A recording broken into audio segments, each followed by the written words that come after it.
Hello everyone তোমালোকক আমাৰ channel knowledge of সায়েন্সৰ স্বাগতম জনাইছো। আজি আমি তোমালোকৰ আগত ম্যাথমেটিক্সৰ চেপ্টাৰবোৰৰ বিষয়ে এটা ভিডিও লৈ আহিছো। তো ম্যাথমেটিক্সৰ পাৰ্ট 1 বুকখনত কোন কোন চেপ্টাৰ থাকে আৰু পাৰ্ট 2 বুকখনত কোন কোন চেপ্টাৰ থাকে আজি আমি তোমালোকৰ আগত সেই চেপ্টাৰবোৰৰ বিষয়ে আলোচনা কৰিম। আৰু ইতিমধ্যে আমি ফিজিক্সত তোমালোকৰ আগত চেপ্টাৰ লিষ্টৰ এটা ভিডিও দিছো। যদি তোমালোকে চোৱা নাই তেনেহলে ভিডিওটো চাবা। Mathematics chapter list video प्रथम चैप्टर टू हल relation and function. 2 number chapter टू हल inverse trigonometric function. 3 number chapter टू हल मैट्रिसेस और 4 नंबर चैप्टर टू हल डिटरमिनेंट्स। 5 नंबर चैप्टर टू है तुम्हारा continuity and differentiability. 6 number chapter टू हल एप्लिकेशन ऑफ डेरिवेटिव।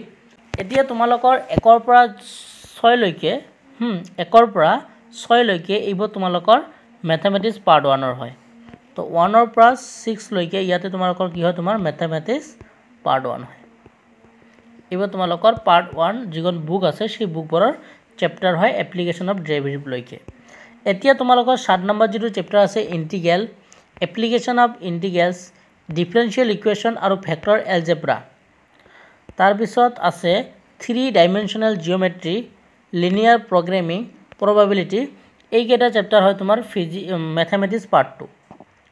हाँ, तो तुम्हारा 7 नम्बৰৰ পৰা 30 নম্বৰ লৈ 7 পৰা 30 নম্বৰ লৈ তোমালোকৰ যিকেইটা চেপ্টাৰ আছে এইকেইটা হয় তোমাৰ मैथमेटिक्स पार्ट 2। বুজি পালা? मैथमेटिक्स पार्ट 2 আৰু 1 পৰা 6 লৈকে সেইবোৰ চেপ্টাৰ হয় তোমাৰ मैथमेटिक्स पार्ट 1।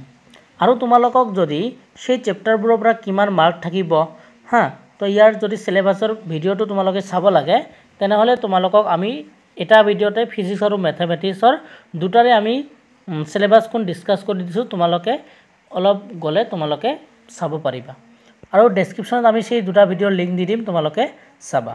আৰু ফিজিক্সৰ যদি চেপ্টাৰ লিষ্টৰ ভিডিওটো চোৱা নাই তোমালোকে চাব পাৰা।